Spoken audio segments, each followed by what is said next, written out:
Tu ergues nas ondas do rádio.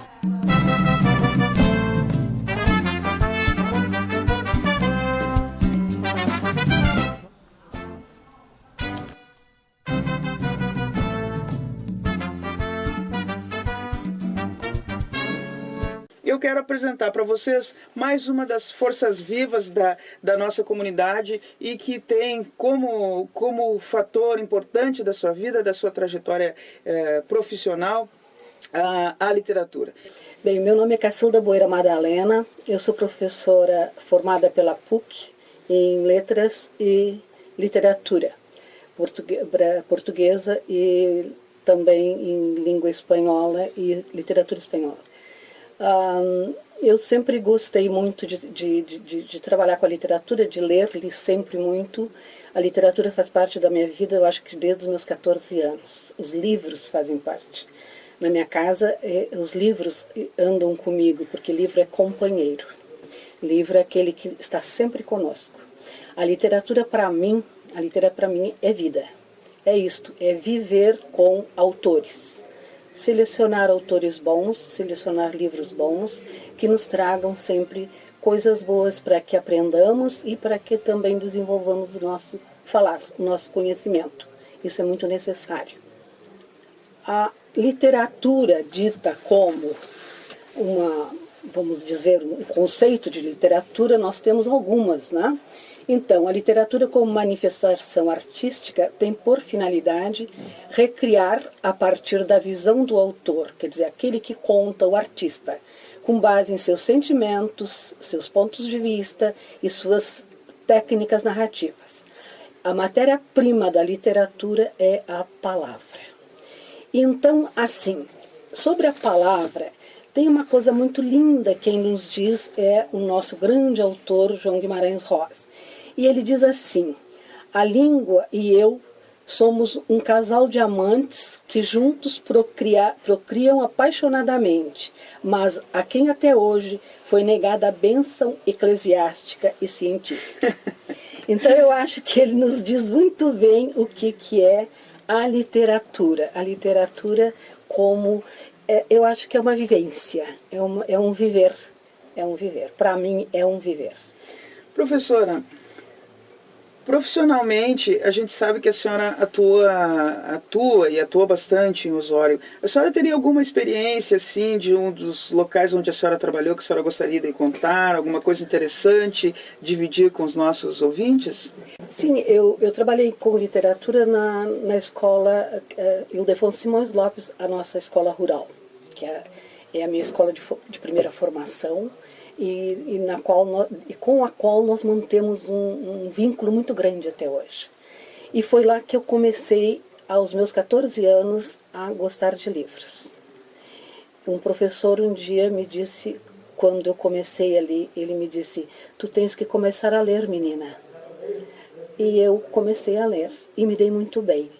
Porque depois, quando anos depois, eu voltei à escola como professora, eu fui ser professora de literatura e português. E foi uma coisa assim apaixonante, porque eu conseguia fazer com que os meus alunos entendessem o romantismo, entendessem o realismo, porque é muito importante que os nossos alunos entendam o que se passava numa época histórica. Porque então desperta para a literatura, então passa a gostar de determinado livro, de determinado autor, e isso me fez uma coisa muito boa, porque havia uma sintonia muito boa comigo. Na época não havia cursinhos de vestibular, e eu propunha para ir com eles ali provas como se fosse vestibular, né?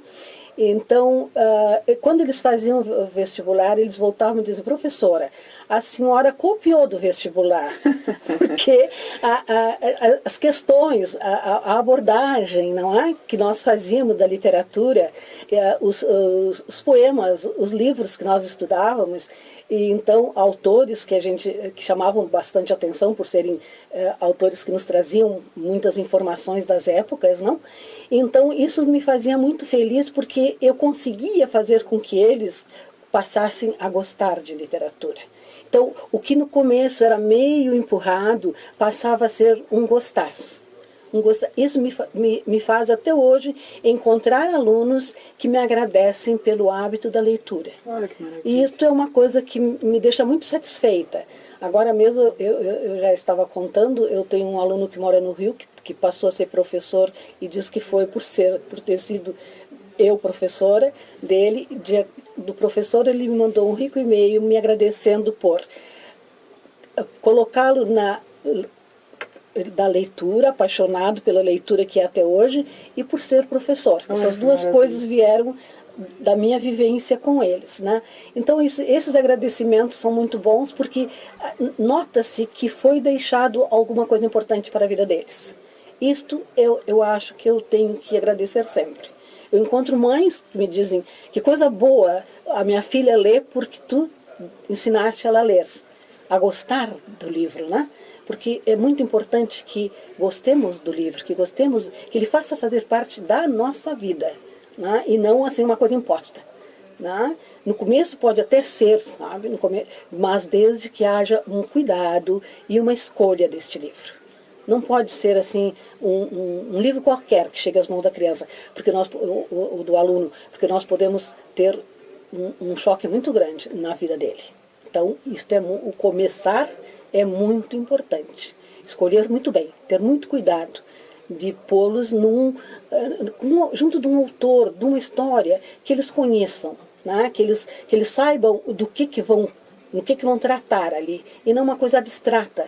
A literatura não é abstrata, a literatura se torna concreta na vida da gente. Então isso é muito importante, tem que ter muito cuidado com isso. É um passo muito importante. É uma intimidade, não é, professora? Claro. Porque se você está assistindo um filme, digamos assim, tem todo o ambiente externo aparecendo, né? Mas no livro há uma intimidade com aquelas palavras, o próprio movimento de baixar a cabeça, de se dedicar àquele conjunto de folhas, palavra por palavra, vai fazendo um encismamento, vamos dizer assim, claro, né, da pessoa, e aquelas histórias, aquelas reflexões, aquele resgate de vivências acaba acontecendo dentro de nós, não é? Então eu lhe parabenizo pela sua postura. Professora, a senhora falava a respeito da seleção de livros, que isso é muito importante, não é? Para aqueles que estão ingressando num determinado processo de leitura. E nós comentamos isso sobre a questão da URGS, não é? Que, na verdade, esse termo obrigatório dá a impressão assim, que é uma coisa ruim, mas se realmente a grande massa de estudantes que vai prestar o vestibular ler todas essas literaturas da URGS, já é uma universidade, né? Já é uma universidade. Claro. E eu queria lhe pedir, então, já dando um passinho à frente no nosso programa, eu queria lhe pedir, então, que a senhora apresentasse para nós essa figura extraordinária que marcou o Brasil como cidadão, como poeta, como... Enfim, eu deixo para a senhora falar um pouco, então, sobre Gregório de Matos Guerra. Bem, Gregório de Matos Guerra é apaixonante, em primeiro lugar, não é?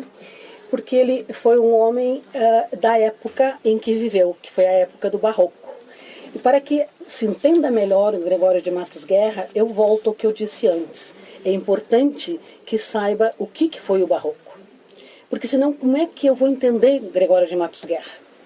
Então, no período Barroco, o homem vivia em conflito, né? Porque ele vinha da Idade Média, onde nós tínhamos o teocentrismo, isto é, Deus no centro das coisas, tudo era explicado pela igreja. Todas as coisas que existiam no mundo, a igreja explicava sob o prisma de Deus. Era visto por vontade de Deus. Mas, com o Renascimento, veio o homem para o centro. Então, temos o antropocentrismo. E então houve o choque, né, entre o que a igreja dizia e o que o homem dizia, né? Então começaram a explicar os fenômenos da natureza sob a luz da ciência, e isso criou um homem muito cheio de conflitos. E este é Gregório de Matos Guerra, o nosso representante na literatura brasileira, mas cuidemos disso. Ele foi um autor que, durante a vida dele, nada foi escrito, nada foi impresso da produção dele.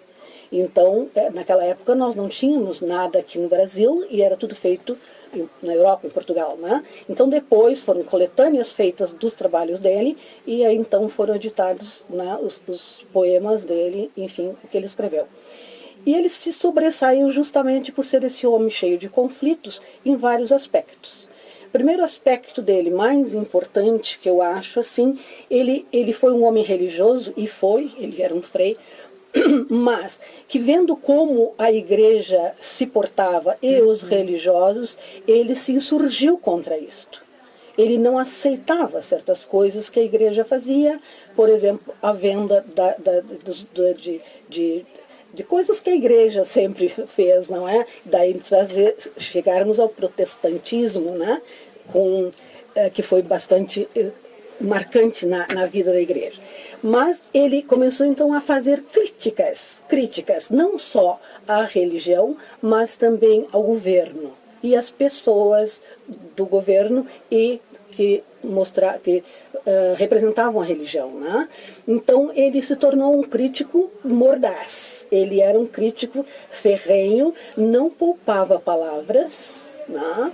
E isto foi criando um problema bastante grande para ele, porque ele como até pode-se dizer assim, ele era desrespeitoso. Né? Mas esse desrespeito dele vinha da posição dele, né? Porque ele tinha coragem naquela época de dizer, de falar. E isso eu admiro muito. E assim, nós podemos dizer assim naquela época, mas nós podemos trazer Gregório de Matos para agora. Exatamente. Né? Ele é muito atual. Só que agora nós estamos com democracia e pode-se falar e qualquer um pode falar. Né? E não tem uma penalidade como havia na época, como aconteceu com ele, que ele foi deportado para a África, né? Por ser esse homem que falava contra o governo, que falava contra o rei, que falava contra a igreja, que falava contra os padres. Acabou morrendo quase na terceira margem do rio, como diz o... né? Porque ele ficou do lado de...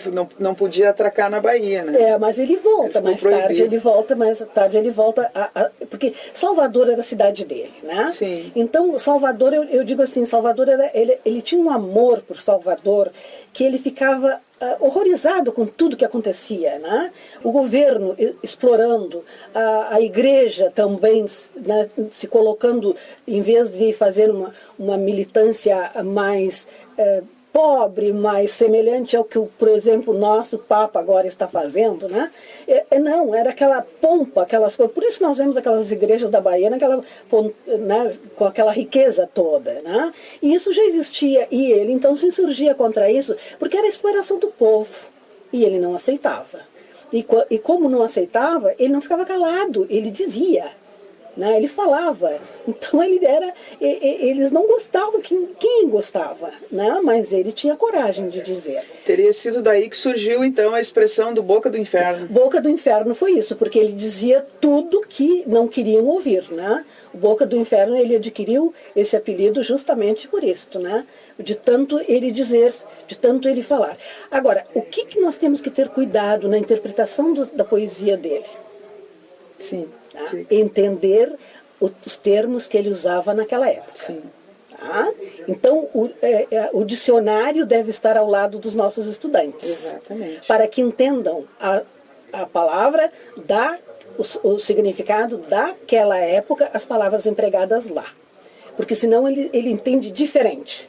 E aí ele vai fazer uma interpretação diferente do que Gregório de Matos Guerra e os outros autores também dizem. Né? Então é muito importante que se entenda a palavra no contexto, e no contexto de uma época.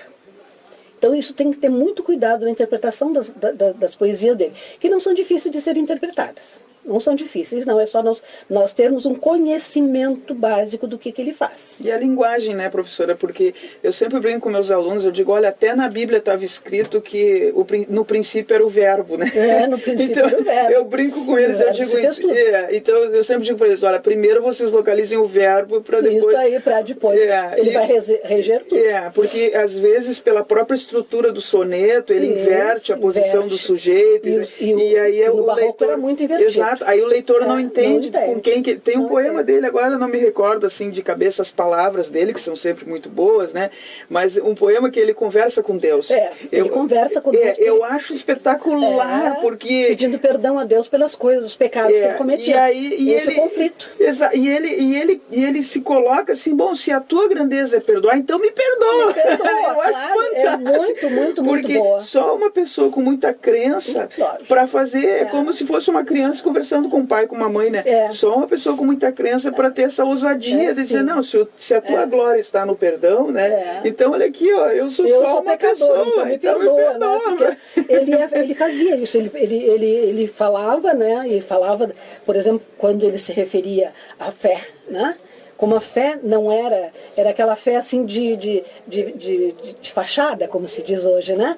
Então ele criticava muito isso, né? Os padres mesmo, né? Diziam e não faziam, era aquela coisa, faz o que eu digo, mas não faz o que eu faço, né? E isso deixava ele bastante revoltado com a igreja, né? Porque ele achava que a igreja tinha que ser aquele tipo que São Francisco pregou, né? Que tinha que tratar todos com a mesma humildade, com a mesma... e não se servir. Né? E a igreja se servia muito. E ele trabalhou, não é, professora? Se não me falha a memória, ele trabalhou, inclusive quando ele foi para Portugal estudar, ele trabalhou com as contas da igreja, né? Então ele conhecia muito bem. Tanto ele conhecia, digamos assim, a figura de Deus, quanto ele conhecia a estrutura da instituição. Pois é, né? Por isso ele tinha muita força. E a instituição é humana, não é? Portanto, passível de equívocos, né? De equívocos. Por isso que dava muita força e muita segurança para ele, sabe? Ele não dizia o que não era, ele dizia o que era. Isso fez dele uma pessoa muito, muito importante na época. Outra parte que nós temos dele, que é muito importante, é o lírico, não? Porque ele também fazia poesias líricas. Lindas poesias líricas. Então, na poesia lírica, ele é um poeta angustiado em face à vida, à religião, mas também ao amor. Porque ele se perguntava assim, eu sou um homem, eu tenho direito a ligações como homem, mas eu estou pecando, porque diante da igreja ele era um pecador. Então isso dava uma angústia muito grande para ele, né? Então o amor para ele foi sempre uma coisa muito angustiante. Ele amava e tinha medo ao mesmo tempo, porque pecava. Então ele se punha diante de Deus, né, a pedir perdão pelos pecados dele. Mas... continuava pecando, continuava amando, porque ele era um tipo de homem assim, tá? Tipo de um homem que não tinha medos. Eu acho isso muito importante na vida dele. Ele não tinha medos, ele fazia, né? E outro tipo que ele tem também é o erótico, né? E aí ele fala de uma forma profana, né? Ele tem poemas eróticos onde ele usa palavras profanas para a época, né? E chama muito atenção uma poesia que tem nesse documento aqui, não sei como dizer o nome dele, que vocês me mandaram aqui.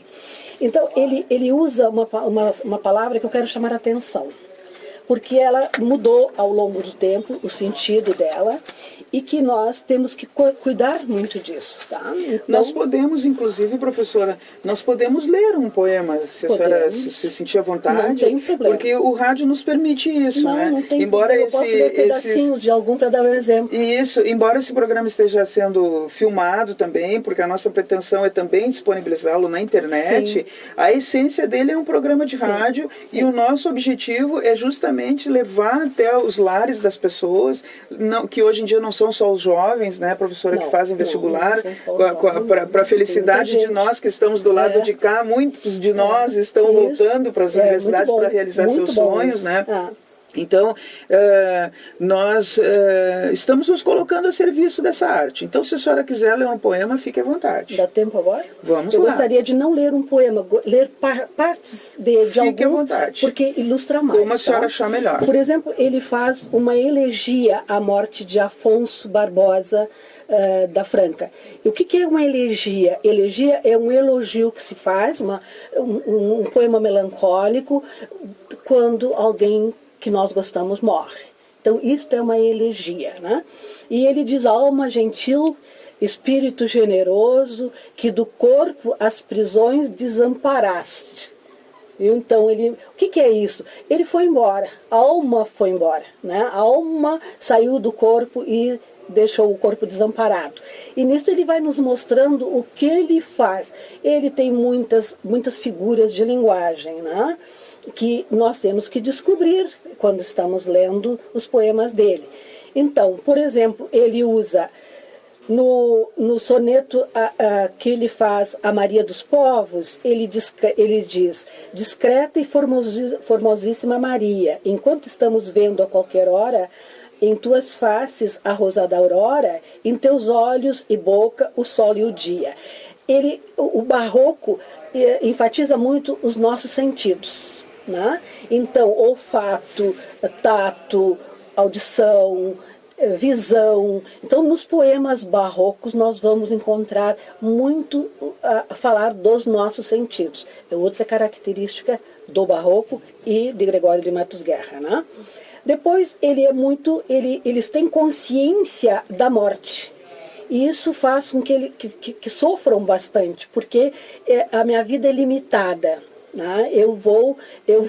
É uma inconstante. Nasce o sol e não dura mais que um dia, né? É isso aí. É terrível, né? Nasce o sol, você pensa, ai, que legal, que bacana, nasceu o sol, aí já termina, e não dura mais que um dia. Olha. A minha vida também não vai durar, né? Então, exato. Isso também, essa transitividade que o homem tem na Terra, exatamente. Eles sofriam bastante com isso. Porque sofriam mais ainda porque se achavam muito pecadores, porque tudo era pecado na época, né? A igreja inculcava isso no homem, né? Ele é um pecador, sempre um pecador, sempre um pecador. Então, será que eu estou pronto para ir embora? Né? Então, isso fazia com que ele sofresse muito. E ele mostra nas poesias dele tudo isso, né? Depois ele mostra também a confusão de toda a vida, né? Depois, numa poesia que ele descreve a vida escolástica, ele descreve a vida do estudante. É muito interessante de ver esse poema dele, né? Mancebo sem dinheiro, bom barrete, medíocre o vestido, bom sapato. É muito engraçado, né? Como ele fala. E ele sempre diz assim... O barrete era o chapéu, né? O chapéu que eles usavam, né? E aí, então, comer boi... Ser Quixote com as damas, quer dizer, um sonhador, né? Claro. Pobre, mas bem vestido, né? Pouco estudo. Pronto. Isso é ser estudante. Isso é que chama atenção, né? Depois como é que um estudante atual não vai se identificar com um poema desse, né? Talvez só pela barreira da linguagem, da né? linguagem. O Victor Gianotti chama tem até um livro publicado chamado A Muralha da Linguagem. A Muralha da Linguagem. Então seria interessante, a gente conclama, né, as pessoas a investigarem, como a senhora mesmo disse, deixar a palavra, o dicionário do lado para entender melhor. Porque no momento que um jovem entender isso aí, ele vai dizer, mas sou eu. Sou eu aqui, ó. Quando ele fala em desaires da formosura, desaire é vergonha, é desonra. Então, ser formosa era uma desonra. Porque, então, como é que eu vou... E aí ele descreve a formosura das mulheres, mas, ao mesmo tempo, ó, se sendo tão formosa, não cagarás. É brabo, não? É horrível, né? Porque se pensa assim, se é bonita, não faz o que eu faço. Eu faço, fazer isso, né? E ele não desplanta, não? Ele não tem medo de dizer. E num poema, né? Quando você imagina que vai encontrar isso? Num poema ele termina dizendo isso. Depois, mais adiante, ele tem os 2 Fs. Esses 2 Fs é muito interessante, porque nós temos, por exemplo... o valor das palavras, a mudança da conotação das palavras ao longo do tempo, né? Hoje em dia, dizer a palavra vai te foder, eu tenho horror dessa palavra. Sim. Eu tenho horror dessa palavra. Mas eu tenho que falar porque Gregório de Matos Guerra me mostra. E com a conotação diferente, por isso que eu tenho que falar. Sim. Tá? Então hoje, quer dizer assim, ó, vai te prejudicar, nem é prejudicar que se vai diz. Se danar, vai se danar. Vai se danar. Mas Gregório de Matos Guerra, ele aplica como prejudicar. Tá? Então nós temos que cuidar aqui, o que ele quer dizer? Olha aqui, ó. De dous, né, na língua dele, F se compõe esta cidade, a meu ver. Um furtar, outra foder. Então, era roubar e prejudicar que ele queria dizer. ou fuder mesmo, Pois no é, sentido pois é. carnal, né? Pode ser, mas aqui não é. Aqui ele fala da Professora Bahia. Cacilda, ninguém vai acreditar que nós estamos falando isso no rádio. Mas Gregório de Matos Guerra me faz falar. Libertador, né? Ele é Libertador das palavras sempre e o foi. uso das palavras, né? Claro. Eu acho que cabe a gente não ocultar isso, porque o aluno que for ler essa poesia, mas esse cara era né? Pornográfico, não é? Ele não é, ele é a palavra Era usada. só o que ficavam fazendo. Isso aí, né? Prejudicando. Então, o que ele dizia sobre a Bahia? E ele define a cidade da Bahia assim, né? Que era roubada e era prejudicada. E usa esses dois verbos. Então, é isso eu quero chamar a atenção para que não fiquem lendo e achando que ele é pornográfico, tá? Por favor. Depois ele fala mais adiante. Característica da literatura, né? A polissemia, né? Lógico. Só que as pessoas têm que estar atentas a isto, para que possam entender naquele conceito, naquele conteúdo, o que a palavra quer dizer. Senão eu entendo tudo errado. Claro. Isso é muito difícil, muito sério, sabe? Tem que ter cuidado, né? Claro. Tá. Nós estamos então aqui gravando com a professora Cacilda essa maravilha de pessoa, essa maravilha esse maravilhoso conhecimento, falando sobre poemas de Gregório de Matos Guerra, este poeta barroco que tanto se dedicou a nos libertar quando tange, né, de se falar sobre Deus, sobre falar sobre corrupção naquela época, né, roubos, enfim, e sobre vida, diversas coisas. Esse programa é um projeto da Universidade Estadual do Rio Grande do Sul, em conjunto com a Biblioteca Municipal de Osório, e nós agradecemos sempre a parceria da Rádio Momento, essa rádio comunitária com a sua sintonia que contagia a cidade. Rádio Momento 98.1.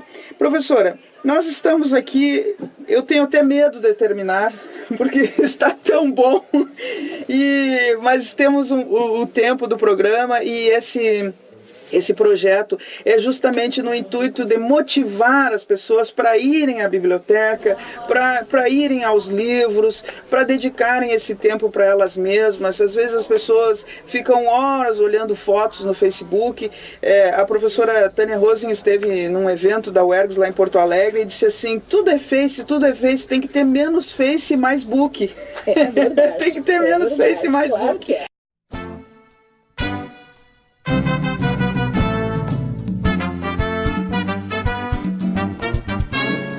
O UERGS nas ondas do rádio.